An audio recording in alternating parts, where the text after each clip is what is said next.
Bonjour et bienvenue sur les ondes françaises de Radio Taïwan International en ce samedi 2 mai 2026.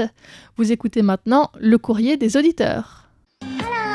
Hello. Guten Tag. Guten Tag. Bonjour.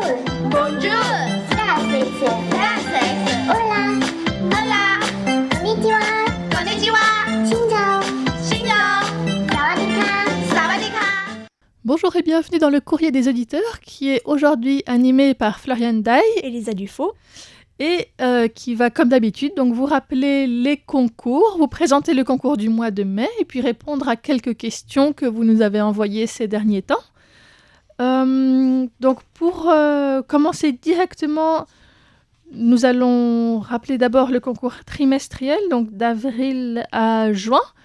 On vous demande de citer 3 mesures prises à Taïwan au niveau du gouvernement central ou local pour encourager la natalité. Ok. Et il y a des cadeaux à gagner. Oui, il y a des tongs ou sortes de sandales taïwanaises typiques en magnète. Qui marchent tout seuls, c'est pas ça? Alors, Ça, c'est le cadeau précédent. elles ne marchent pas toutes seules, elles s'accrochent à votre frigo. D'accord. Et on a un nouveau concours, celui du mois de mai. Oui, alors au mois de mai, Et il faut nous dire quels sont les 3 pays qui ont retiré leur autorisation de survol de leur espace aérien, empêchant ainsi le président taïwanais de se rendre en Eswatini. Il y avait une visite d'État prévue pour l'anniversaire du souverain. Et donc, ça n'a pas été possible. Il faut nous dire quels sont ces pays. et vous pourrez donc gagner 4 petits porte-monnaies pour ça. Voilà. On vous rappelle aussi une autre activité qui a lieu en ce moment, qui est pour recevoir le fanion de RTI 2026, qui a comme illustration une pie bleue de Taïwan, qui est très jolie, je trouve. Et donc, toutes les personnes qui nous envoient au moins 3 rapports d'écoute avant la fin du mois de mai pourront recevoir ce fanion. Il faut aussi nous préciser dans votre mail ou votre courrier que vous souhaitez recevoir ce fanion. Ensuite, en ce qui concerne l'actualité de la radio, je souhaitais répondre aussi à Nagmushi Noari qui nous dit souhaiter voir un jour un service en langue arabe à Radio Taïwan International et qui indique qu'il y a beaucoup de musulmans et arabes dans le monde qui parlent la langue arabe et aiment aussi Taïwan. Alors pour l'instant, RTI a des émissions ponctuelles mais pas régulières en langue arabe.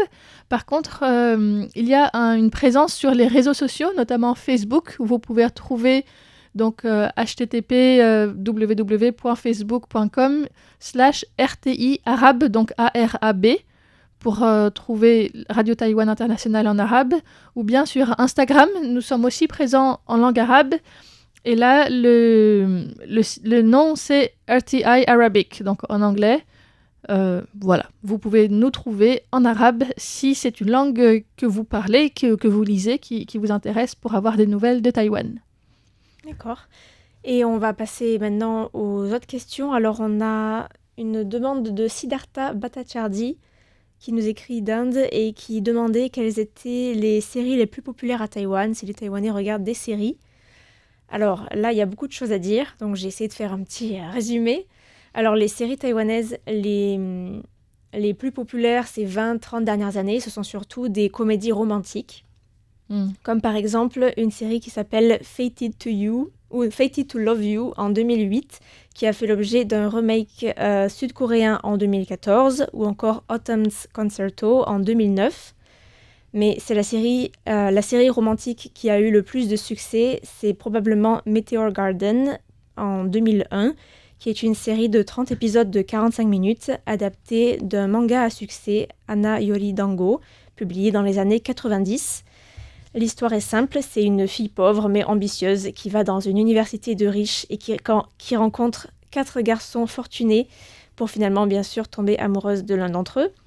Et cette série a contribué à booster la popularité et la visibilité des dramas taïwanais dans le monde et a fait l'objet d'une adaptation aux Philippines et ensuite d'une autre adaptation chinoise plus tard, je crois en 2018, quelque chose comme ça. Et les 4 garçons du drama ont aussi surfé sur la popularité de la série en se constituant en boys band après la sortie de la série. Donc c'est un groupe qui s'appelait les F4, comme dans la série, et qui a fait 3 albums, dont les 2 premiers avaient été vendus, alors en 2003, à 3,5 millions d'exemplaires quand même. Eh ben, C'est une belle performance. Et l'actrice principale de cette série, c'était Barbie Hsu, qui est très célèbre à Taïwan. Elle a rencontré le succès et la notoriété grâce à cette série, avant de devenir actrice, chanteuse, puis présentatrice télé à succès. Et elle a connu un destin tragique puisqu'elle est morte prématurément l'année dernière, en février, alors qu'elle était au Japon, des suites d'une pneumonie. oui, on en avait parlé aussi à ce moment-là. Voilà. On avait parlé d'elle. C'est vrai que c'est une personnalité très célèbre à Taïwan. Ouais. Mais il y a aussi aujourd'hui des séries plus modernes qui ont rencontré un succès mondial et qui ne sont pas forcément des comédies romantiques, comme par exemple Someday or One Day en 2019 ou The World Between Us en 2019 également, qui abordent aussi des sujets de société ou des sujets lourds comme la peine de mort, la stigmatisation des maladies mentales, l'éthique journalistique ou encore le sensationnalisme dans les médias. Et on peut aussi penser à des séries originales qui ont eu beaucoup de succès ces dernières années, comme par exemple la série Detention en 2020, qui était un thriller basé sur un jeu vidéo avec en fond le contexte historique de la terreur blanche à Taïwan. On peut aussi parler de Island Nation, qui est sortie entre 2020 et 2022, qui est une série plutôt politique qui parle de la démocratie taïwanaise. Et on n'a pas encore parlé des séries historiques, mais ces dernières années, il faut quand même citer le grand succès de la série Sekalu, Formosa 1867, qui a marqué une nouvelle page pour les séries du genre historique à Taïwan. Il s'agit d'une série de 12 épisodes produite par PTS, la chaîne de télévision publique taïwanaise, et qui a rencontré un taux d'audience incroyable, le plus important pour son premier épisode dans les 21 ans d'histoire de la chaîne. Et cette série a vraiment passionné de nombreux Taïwanais qui se sont intéressés grâce à elle à l'histoire de Taïwan. Et on a beaucoup parlé d'une nouvelle ère pour les séries historiques à Taïwan parce que jusqu'à il n'y a pas si longtemps, les séries historiques produites par Taïwan parlaient souvent de l'histoire chinoise, de l'histoire ancienne chinoise. Si bien que dans les années 90, les séries taïwanaises sur l'histoire chinoise sont même devenues populaires en Chine. Mais au fil des années, le secteur du divertissement chinois s'est beaucoup développé et la qualité des séries télé chinoises s'est améliorée jusqu'à dépasser finalement celle des séries taïwanaises, en particulier pour les séries historiques, ce qu'on peut bien comprendre puisqu'il y a des budgets beaucoup plus importants en Chine pour tout ce qui est costumes, pour faire apparaître de nombreux figurants et tout ça, pour les chevaux, tout ce genre de choses, ça demande beaucoup de budget. Et les séries taïwanaises sur l'histoire chinoise ont perdu de leur attrait. Et depuis les années 2010, on voit plus de séries historiques taïwanaises sur l'histoire de Taïwan et non plus sur l'histoire de la Chine ancienne. Mais bien sûr, les audiences ne peuvent pas être comparées à celles des séries chinoises importées. Et comme tu disais, il n'y a pas si longtemps, on a parlé des séries chinoises qui sont populaires à Taïwan. Les Taïwanais sont très consommateurs, très friands des séries... à l'eau de rose dans le palais, voilà, petit peu, tout ce qui est concubine, histoire d'amour avec enfants, l'histoire chinoise, ça plaît beaucoup aux Taïwanais. Et sinon, je me suis dit que ce serait intéressant de regarder le top 10 des séries les plus populaires en ce moment sur Netflix à Taïwan, pour nous donner un peu une idée des tendances, de ce que les Taïwanais regardent. Et alors, eh bien moi je connaissais rien. C'est vraiment la honte, quoi. Alors, le premier, c'est Sold Out on You. C'est une série coréenne, une comédie romantique.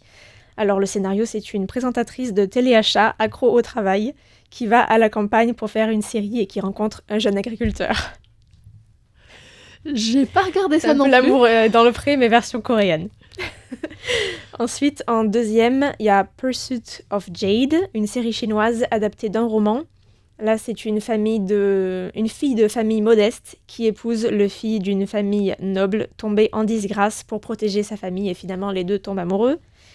Ensuite, en troisième, on a Agent from Above, qui est une série taïwanaise adaptée d'un roman. Et c'est, je crois, la seule série taïwanaise du classement. Et alors là, c'est un jeune homme qui devient l'agent divin d'une divinité à travers un pacte. Pour protéger le monde des vivants des forces des ténèbres. D'accord. Et qui rencontre bien sûr une fille, forcément il y a une romance là-dedans. Ensuite en quatrième c'est Tsugai, Demons of the Shadow Realm, qui est un animé adapté du manga illustré par Hiromu Arakawa. Ensuite, en 5e, on a encore une série coréenne, If Wishes Could Kill. Alors, c'est une mystérieuse application qui promet d'exaucer des vœux avant de déclencher un compte à rebours vers la mort. Et un groupe d'ados pris au piège tente de survivre et ils découvrent des vérités qui relient l'application au décès d'un camarade. Donc, je ne sais pas si vous avez vu, mais là, il y a vraiment beaucoup de séries coréennes. C'est l'invasion, en fait. Et puis, il y a aussi beaucoup de Les choses dans Taïwanais, le domaine du mystique, religieux Tout à aussi. fait, tout à fait. Et en 6e, on a Bloodhounds, la saison 2, La traque dans le sang en français, une série sud-coréenne encore. Là, c'est 2 jeunes boxeurs qui s'associent à un prêteur bienveillant pour lutter contre un usurier impitoyable qui s'en prend aux personnes financièrement démunies. En 7e, on a Reborn, une série policière chinoise. C'est un PDG assassiné qui se réincarne pour résoudre son propre meurtre. C'est original.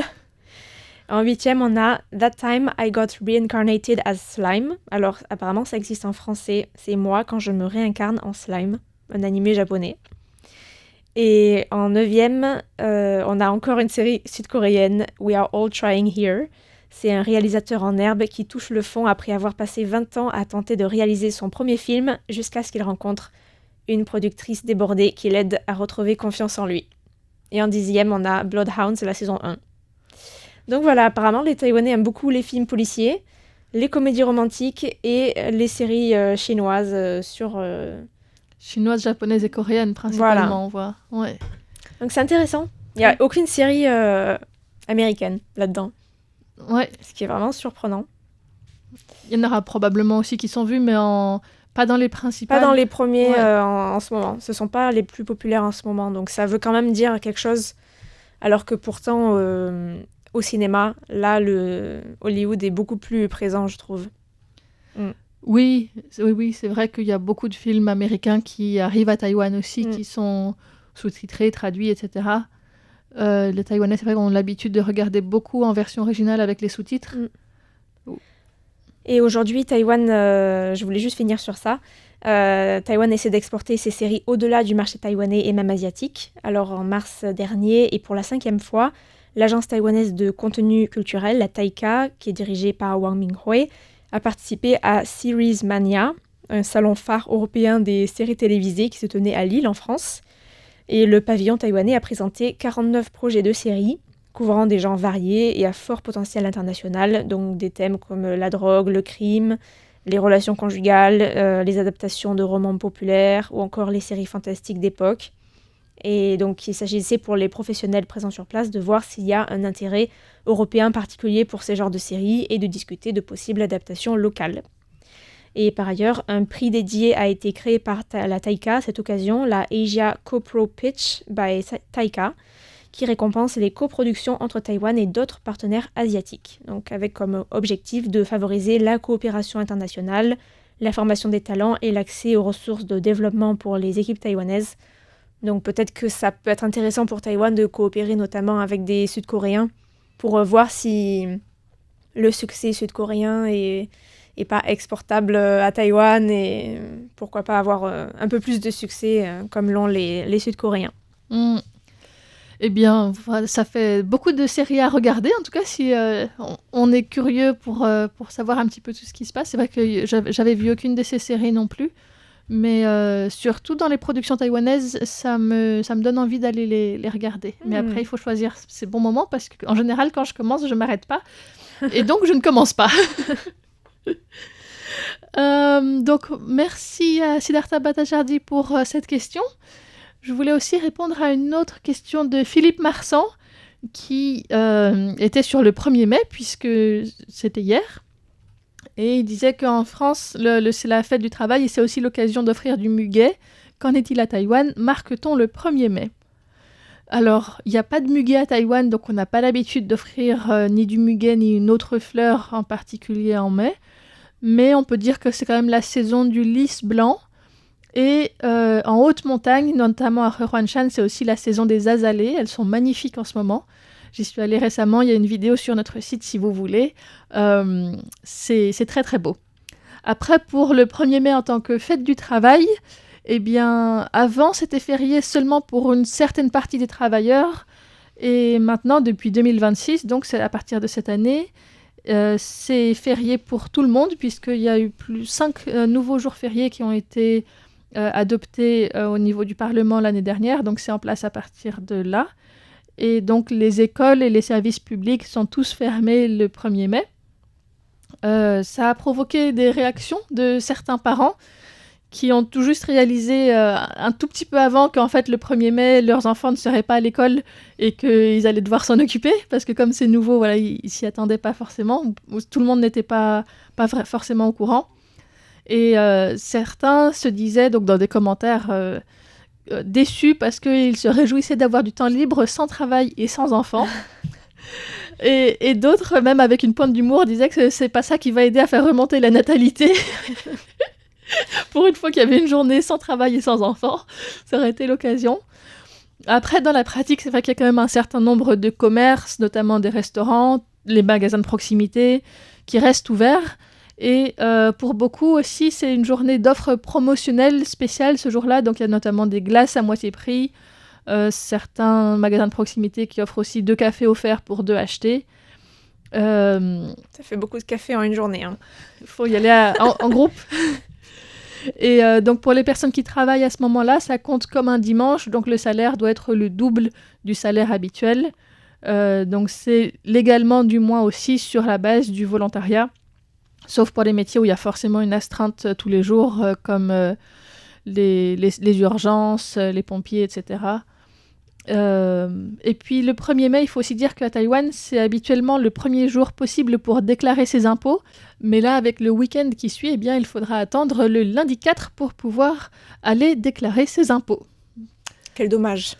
Voilà, on ne peut pas se précipiter dès le premier jour, mais on s'en remettra. Voilà donc pour répondre à cette question de Philippe Marsan, qu'on remercie.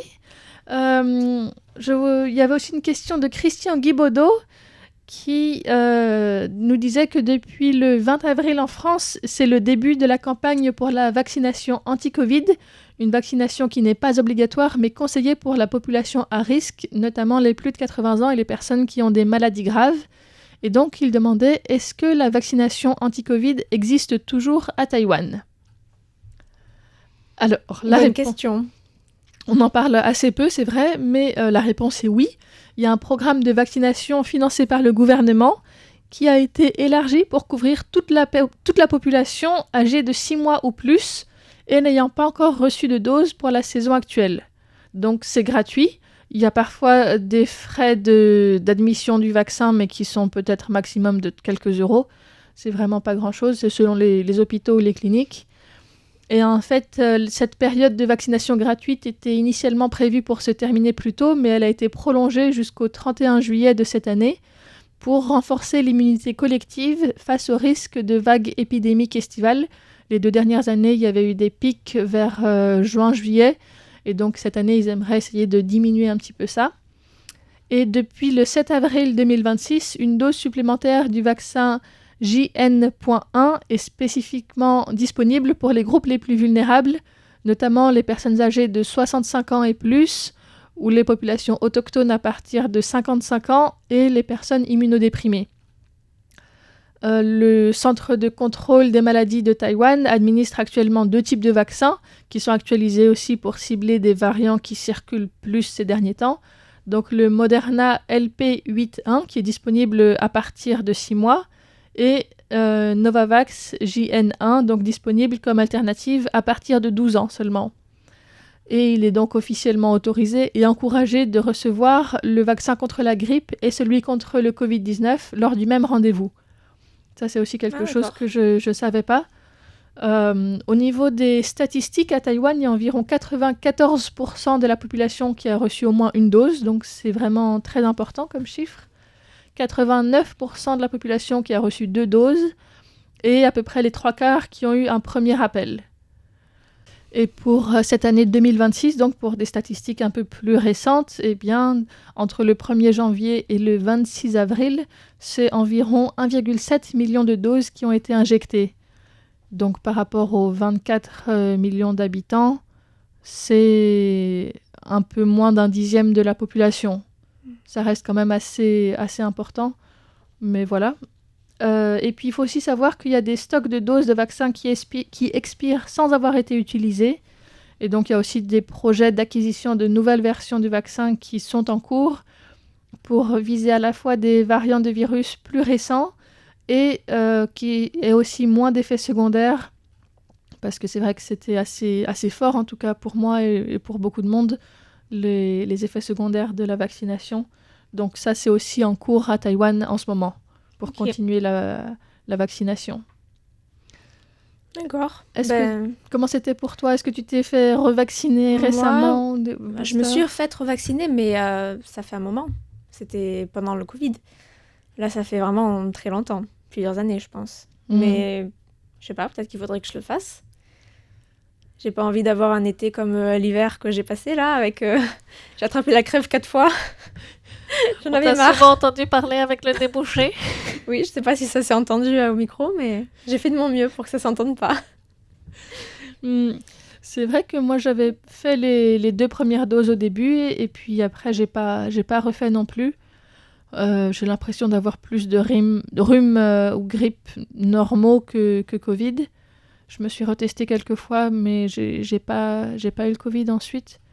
Donc, je suis pas plus inquiète que ça, mais je suis pas non plus en contact avec des personnes âgées ou particulièrement sensibles non plus au quotidien. Donc, voilà, pour l'instant, je laisse passer. Mais c'est vrai que c'est quand même quelque chose dont on parle encore quand même à Taïwan et qui continue à se faire parce que le fait qu'il y ait des vaccins gratuits pour tout le monde, c'est quand même quelque chose que le gouvernement continue vraiment d'encourager pour l'ensemble de la population. Si c'est juste à partir de 6 mois, c'est vraiment autant que possible essayer que la population taïwanaise soit le mieux préparée pour faire face aux nouvelles vagues de Covid qui pourrait y avoir. Ok, merci à Paul Jamet. Christian Guibaudot, pardon, pour sa question. Et puis il y avait une deuxième partie, ou une deuxième question dans le même message qui portait sur les relations entre Taïwan et le Somaliland.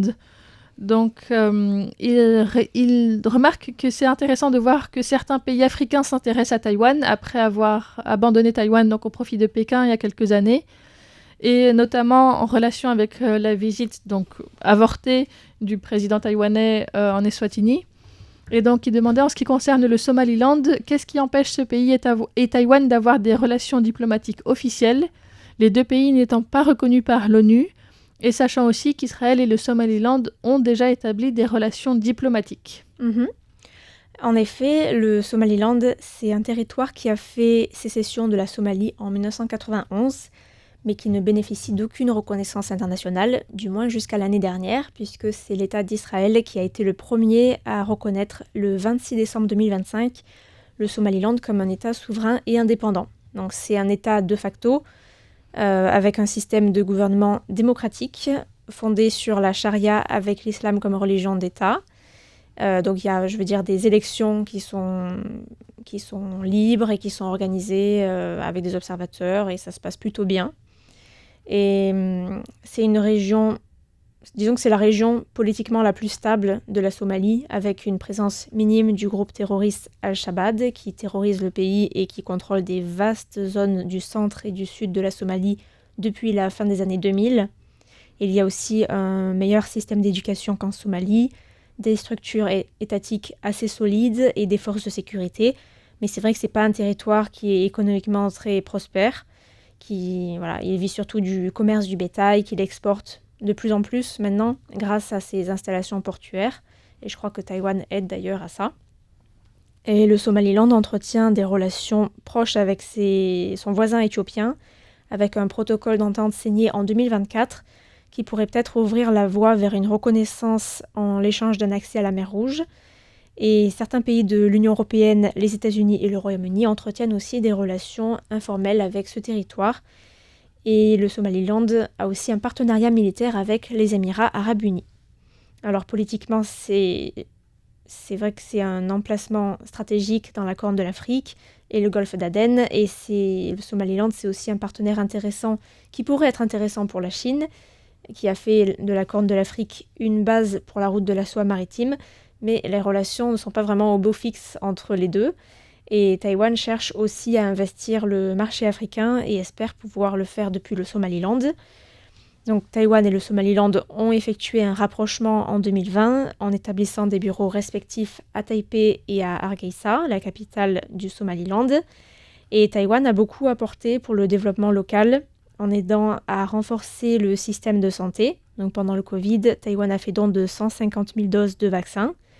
Taïwan a aussi donné 4 ambulances et établi un centre médical taïwanais à Hargeisa.